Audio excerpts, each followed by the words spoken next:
Ease has a way of hiding its consequences. What feels comfortable today can quietly become a source of weakness tomorrow.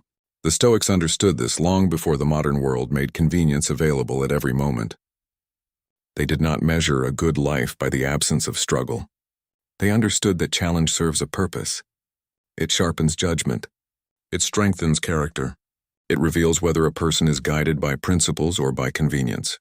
While most people spend their lives trying to avoid discomfort, the Stoics moved toward it willingly because they knew that strength is not developed in ease. It is developed through resistance. Modern life offers endless opportunities to escape challenge. Every inconvenience can be avoided. Every moment of boredom can be filled. Every uncomfortable feeling can be distracted away with entertainment, consumption, or noise. Yet despite all this convenience, anxiety continues to rise, attention grows weaker, and resilience becomes increasingly rare. The more comfort becomes a requirement, the harder it becomes to face uncertainty, adversity, and responsibility with confidence. The mind adapts to whatever it experiences repeatedly. When comfort becomes the standard, discomfort begins to feel like a threat rather than a teacher. The Stoics saw a different path. They believed that inner strength is built by facing reality directly, accepting responsibility and remaining steady when circumstances become difficult. They understood that life will eventually test everyone not to punish them, but to reveal what has been practiced all along. The question is not whether challenges will appear. They will. The question is whether the habits being built today will be strong enough to meet them when they do. The decision to get up when the alarm sounds, to finish a task without delay, or to remain composed when something minor goes wrong, may seem unremarkable. Yet these actions become evidence of who you are becoming. They shape your responses quietly, often without notice. Each one strengthens or weakens the foundation beneath future decisions. Every ordinary choice leaves a mark. The mind is always becoming what it repeatedly practices. Marcus Aurelius frequently returned to this idea. A life is not assembled through intentions alone. It is assembled through actions. Every decision casts a vote for the person you are becoming. This is why small behaviors deserve more attention than they usually receive. Many people spend considerable energy thinking about the future version of themselves, yet neglect the habits that would create that future. They wait for confidence, motivation, clarity, or the perfect mood to arrive. Meanwhile, opportunities to grow pass unnoticed. Growth rarely arrives with excitement. It is quieter than that. It appears as repetition, patience, follow-through. The mind adapts to whatever it practices most often. If actions are delayed, delay becomes familiar.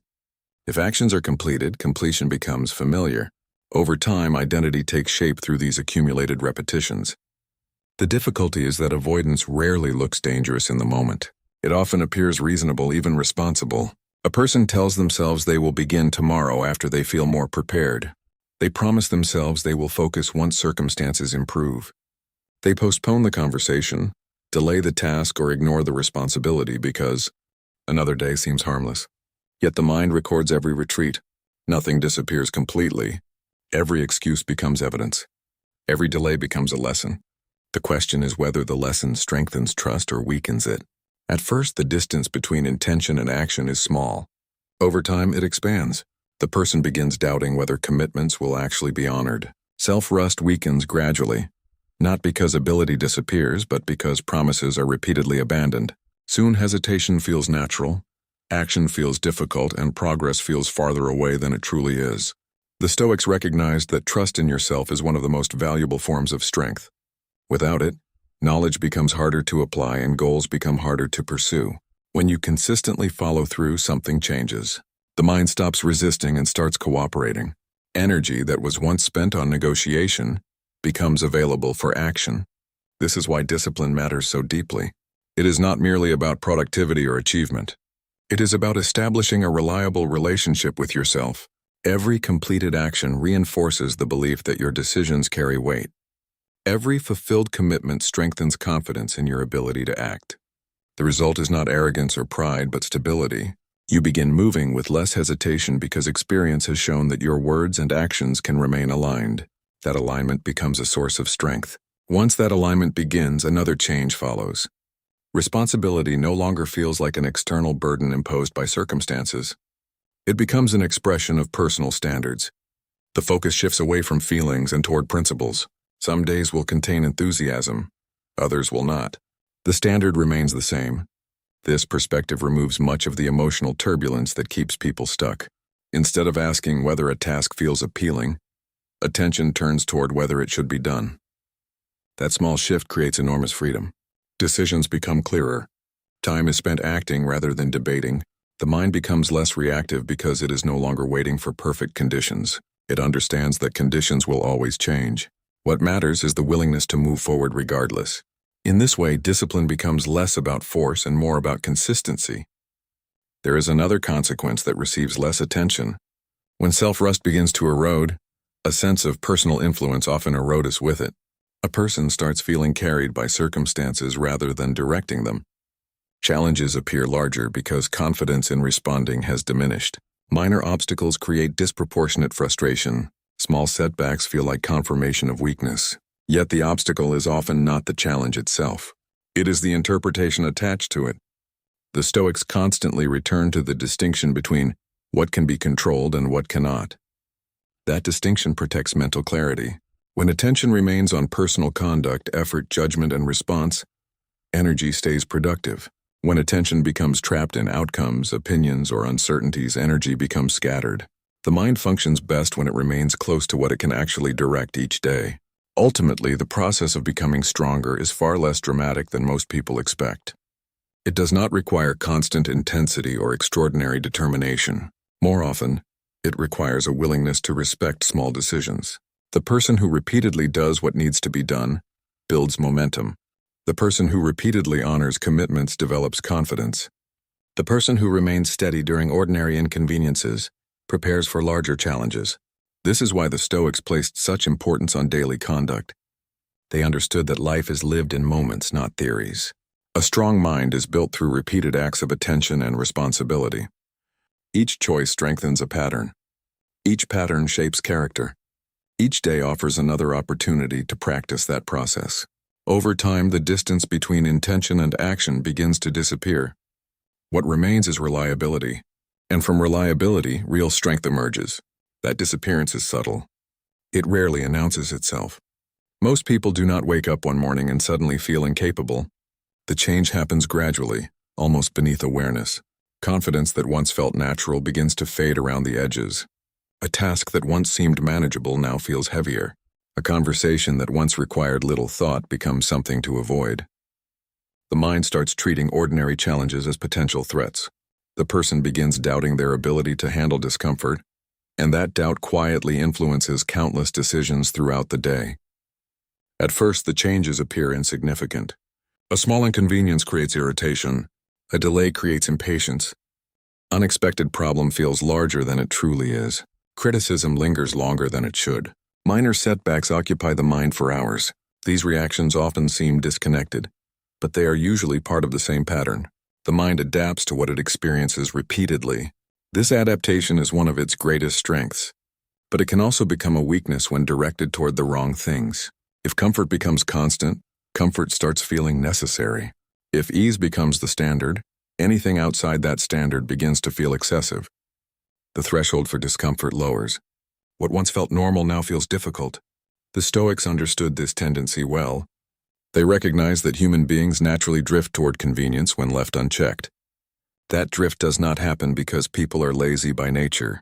It happens because the mind prefers familiarity. Familiar experiences require less effort to process. They create a sense of safety. Yet safety and growth rarely occupy the same space for long. The more tightly a person clings to familiar conditions, the more threatening uncertainty begins to appear. Eventually, the goal becomes avoiding discomfort rather than developing strength. Life starts revolving around protection instead of progress. That shift is subtle, but its consequences are significant. This is why Stoic practice often included voluntary hardship. Seneca occasionally reduced his comforts on purpose. He wore simple clothing, ate modest meals, and lived with less than he could afford. He was not punishing himself. He was training perception. He wanted to see discomfort clearly instead of fearing it. More importantly, he wanted to prove to himself that he could function without constant convenience. Fear loses much of its influence when experience reveals that the thing being feared is survivable. Many anxieties grow larger simply because they remain untested. The mind imagines consequences that reality often fails to deliver. If the pursuit of wisdom, discipline, and a steadier mind matters to you, consider subscribing. As a commitment to returning regularly to ideas that challenge assumptions, strengthen character, and encourage a more deliberate way of living. There is an important difference between suffering and training. One is imposed, the other is chosen. The Stoics understood that choosing manageable forms of discomfort builds resilience before greater difficulties arrive. A person who occasionally practices restraint develops a different relationship with challenge. They become less shocked when circumstances are imperfect. They stop expecting life to unfold exactly as planned. Instead of reacting with frustration each time conditions change, they adjust. That ability to adjust is more valuable than most people realize. Flexibility often determines whether pressure becomes overwhelming or manageable. The modern world offers very few incentives to develop this capacity.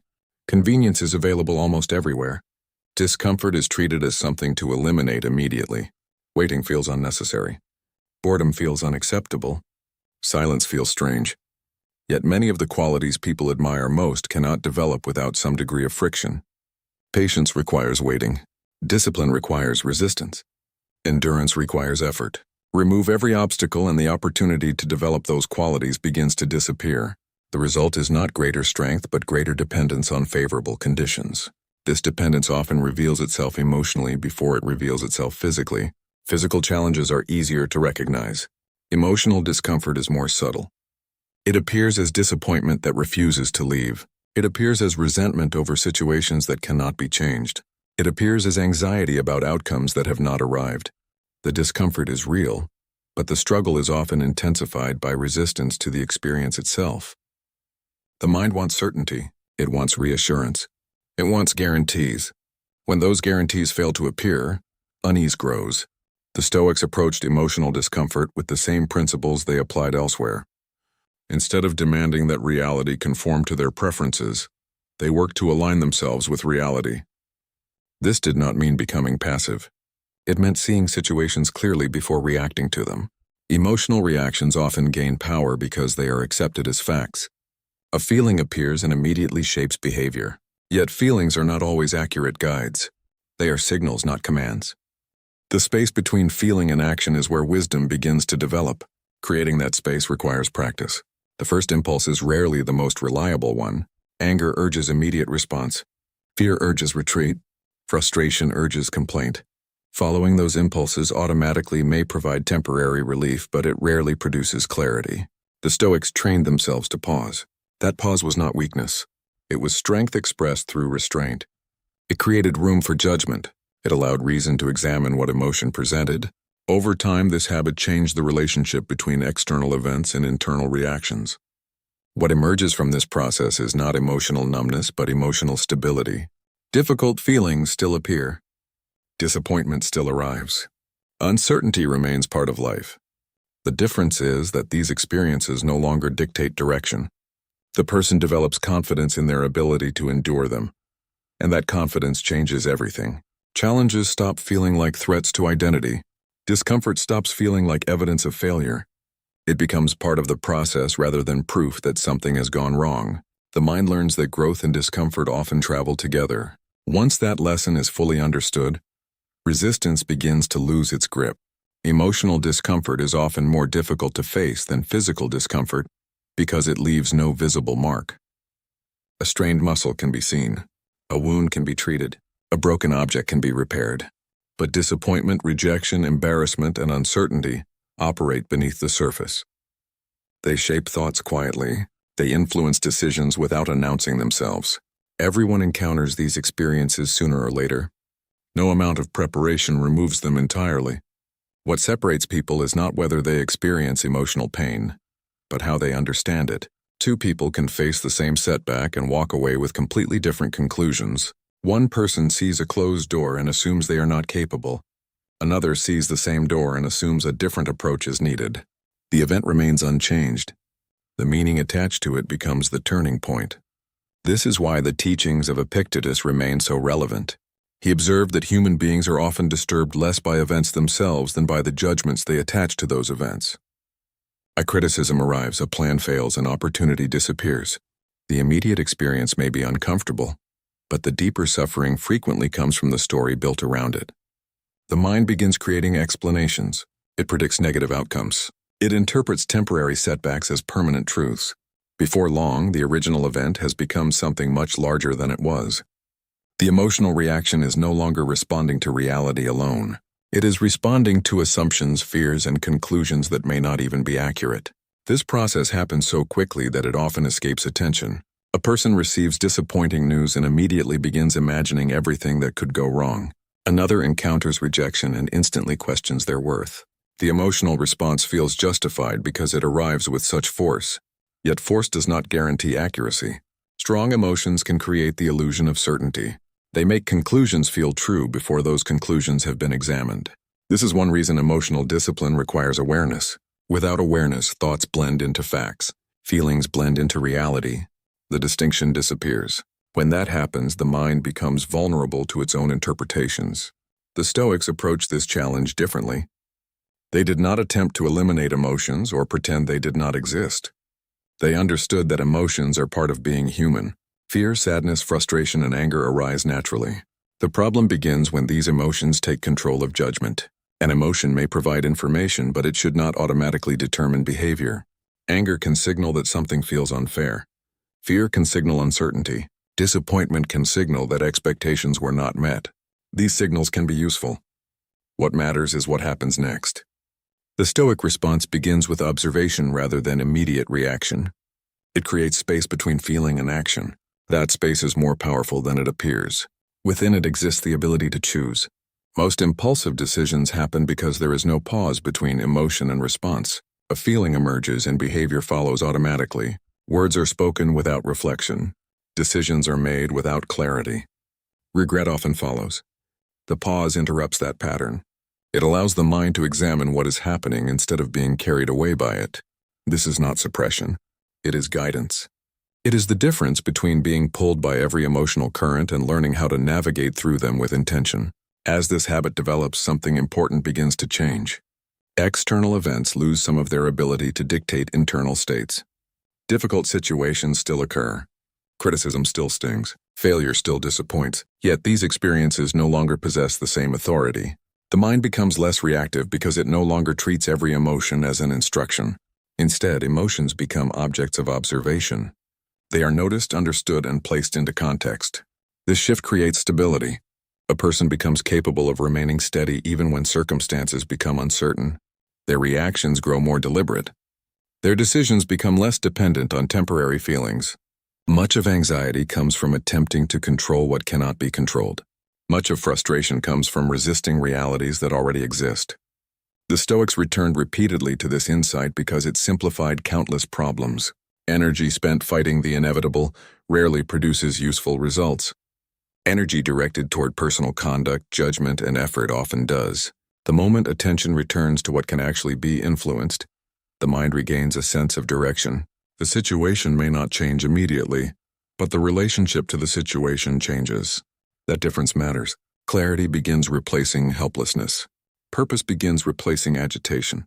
From there, attention naturally moves towards something even more significant. Once a person stops being governed by every passing emotion, they become more aware of where their focus is being directed each day. They notice how easily attention can be scattered or strengthened. They begin seeing that the quality of a life is shaped not only by what happens, but by what consistently receives mental energy. Thoughts influence actions. Actions influence habits. Habits influence character. The ability to guide attention toward what matters becomes one of the most important skills a person can develop.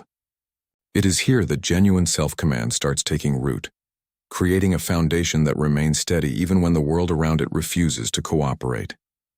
Attention is one of the most valuable resources a person possesses, yet it is constantly being pulled in different directions. Every notification asks for a response. Every headline asks for a reaction. Every platform asks for a few more minutes. Most of these requests seem harmless on their own, but their combined effect is significant. They fragment the mind. They divide energy. They make it difficult to remain fully present with any one thing for very long. This is one of the quiet challenges of modern life. People are surrounded by information, yet many struggle to find clarity. They consume more than ever before, but often feel less certain about where they are going. The problem is rarely a lack of input. More often, It is an inability to protect attention from constant interruption. The Stoics recognized that attention shapes experience. What the mind repeatedly focuses on eventually influences how reality is interpreted. Marcus Aurelius understood this well. Despite carrying enormous responsibilities, he repeatedly reminded himself to return to the present moment. He knew that the mind becomes weaker when it is scattered across countless concerns. Worry about the future steals energy from the present. Obsession with the past does the same. Attention loses its effectiveness when it is constantly divided between places where action is impossible. The present moment remains the only place where choices can be made, judgments can be improved, and effort can be applied. Returning to it again and again was not a passive exercise. It was a form of mental training. This training becomes increasingly important because distraction often disguises itself as productivity. A person may spend hours switching between tasks, answering messages, checking updates, and consuming information while feeling busy the entire time. Yet busyness and progress are not the same thing. Motion is not always movement. The mind can remain occupied without producing meaningful results. This creates a frustrating experience. Effort is being spent, but little seems to change. Days feel full, yet important goals remain untouched. The reason is simple. Attention has been divided into pieces too small to generate momentum. Each interruption forces the mind to restart. Each distraction pulls energy away from what matters most. Over time, this pattern creates consequences that extend beyond productivity. It begins influencing perception itself. A distracted mind struggles to appreciate what is directly in front of it. Conversations become shallower because attention is elsewhere. Work becomes less satisfying because focus is constantly broken. Even moments of rest lose some of their value because the mind remains restless. Many people assume exhaustion comes from doing too much. Sometimes it comes from paying attention to too many things at once. The mind was not designed to carry endless streams of competing information. It performs best when given a clear object of focus and enough time to engage with it fully. This is why intentional focus becomes such an important practice. The solution is not necessarily adding more discipline to every moment. Often it begins with removing unnecessary distractions. Small changes can create significant effects. A period of uninterrupted work, a walk without constant stimulation, a conversation without checking a device. These moments may appear simple, but they strengthen an important ability. They teach the mind how to remain with one thing instead of constantly searching for the next thing. That ability becomes increasingly valuable in a world built around interruption. The process is not always comfortable. The mind often resists sustained focus because distraction provides immediate rewards. New information creates stimulation. Constant novelty creates temporary excitement. Focus requires something different. It requires patience. It requires remaining with a task even when the initial enthusiasm fades. This is one reason concentrated effort feels challenging at first. The mind has become accustomed to frequent changes. Returning to stillness can feel unfamiliar. Yet familiarity should not be mistaken for health. Many beneficial practices feel uncomfortable in the beginning, precisely because they require different habits than those currently in place. The Stoics understood that mastery begins with directing attention deliberately, rather than allowing circumstances to direct it. They knew that every moment of focus strengthens the ability to choose where the mind goes next. Every distraction resisted becomes evidence that attention is not entirely controlled by external forces. Every return to the task at hand reinforces the understanding that awareness can be guided rather than scattered. This process does not happen perfectly. The mind will wander. Distractions will appear. Attention will drift.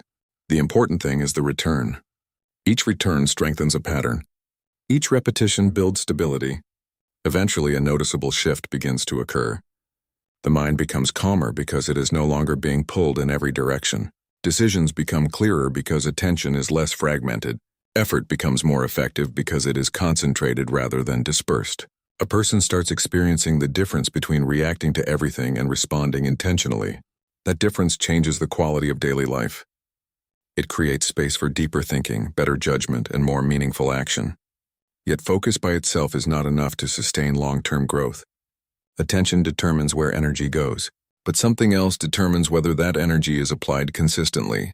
Without that additional element, even the clearest focus eventually fades.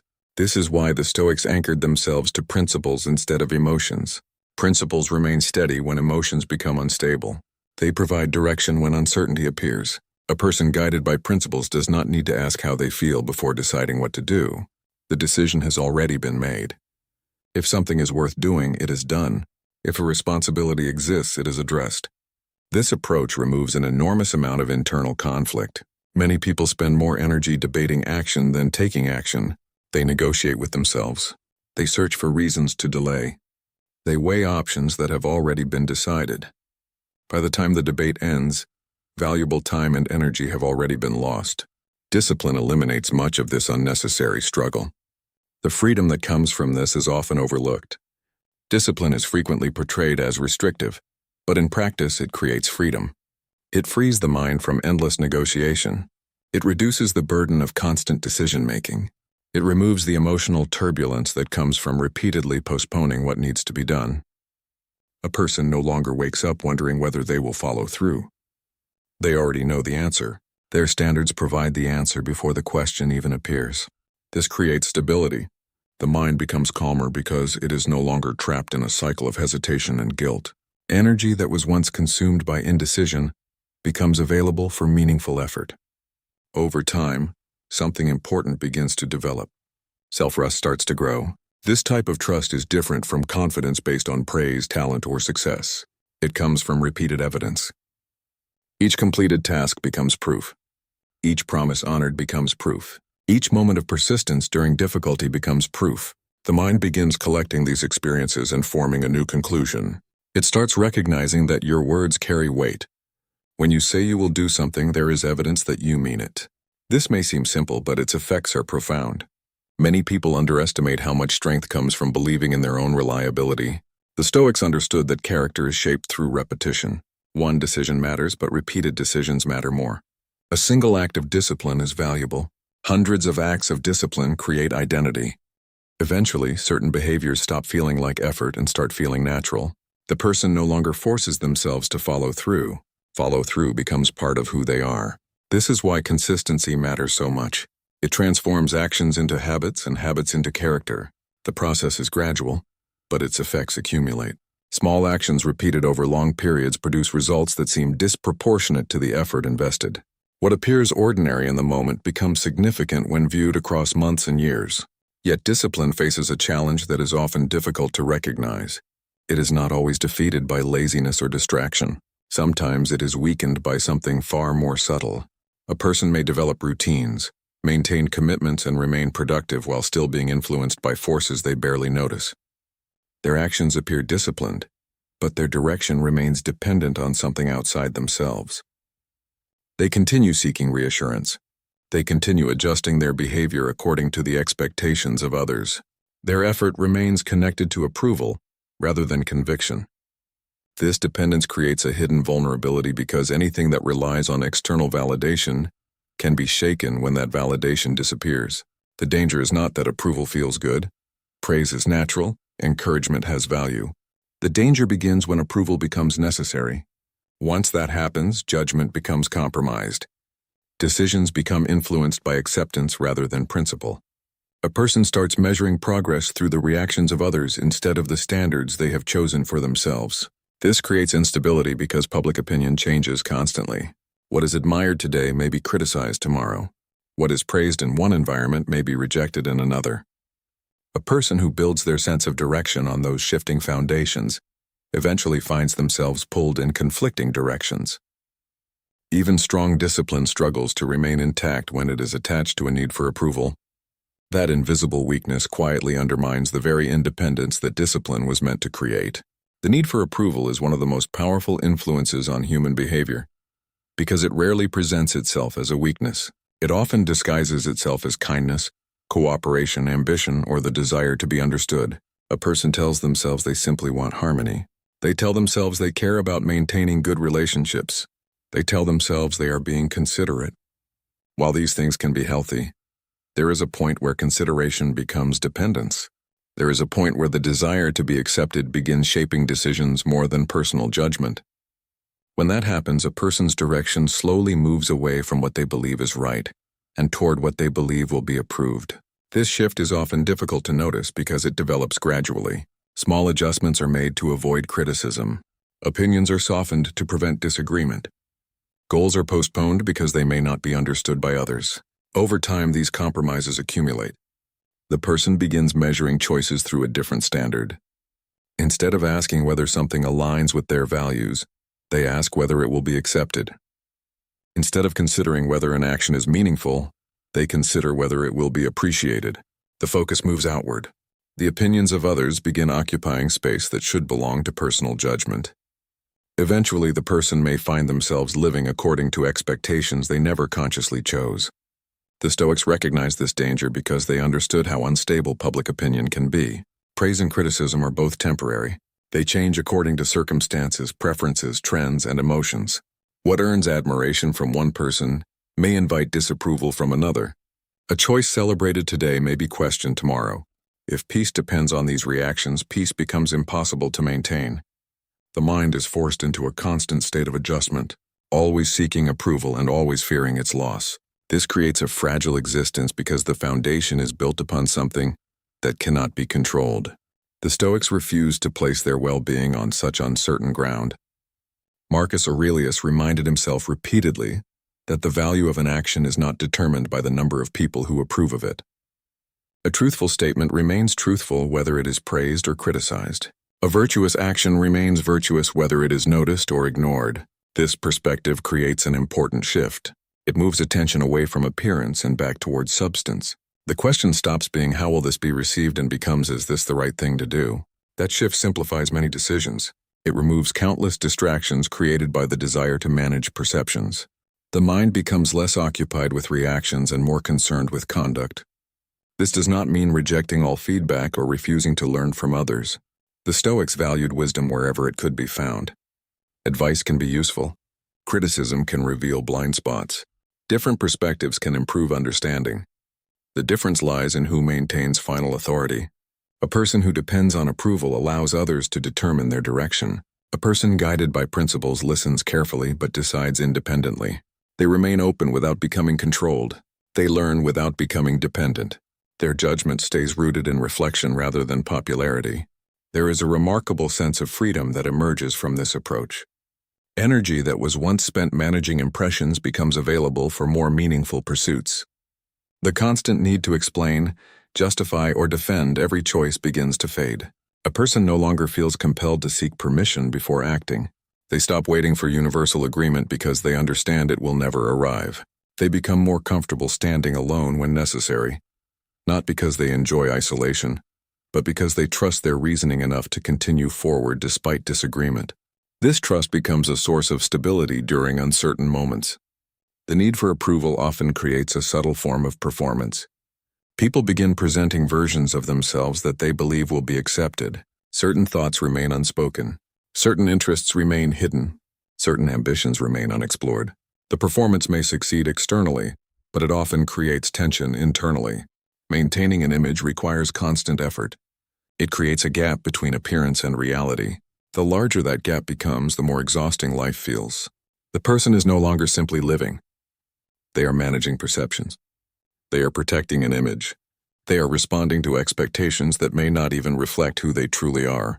When approval loses its position at the center of decision-making, that tension begins to dissolve. There is less need to perform because there is less need to impress. Attention returns to growth rather than appearance. Effort returns to substance rather than presentation. The focus shifts toward developing qualities that remain valuable regardless of who is watching. Patience becomes important. Integrity becomes important. Reliability becomes important. These qualities do not depend on applause. They exist whether they are recognized or not. Their value comes from what they contribute to character, rather than reputation. This is where a deeper transformation begins. The person stops treating life as something to be displayed and starts treating it as something to be built. Daily actions become more important than public recognition. Private conduct becomes more important than public image. The desire to appear strong gradually gives way to the desire to become strong. As substance becomes the priority, a new level of confidence starts to emerge. It is quieter than the confidence created by praise. It does not require constant reinforcement. It comes from knowing that actions align with principles. It comes from understanding that decisions are being made deliberately rather than reactively. This confidence is difficult to shake because it is rooted in conduct rather than opinion. And when a person reaches that point, they begin experiencing life differently. They stop asking whether they are being recognized and start asking whether they are living well. From there, something even more meaningful begins to take shape. A person's life itself starts becoming an example of the values they have chosen to uphold. Eventually, the goal changes. In the beginning, most people want to become stronger because they are tired of feeling weak. They want more confidence, more discipline, more control over their reactions. Those are worthwhile goals.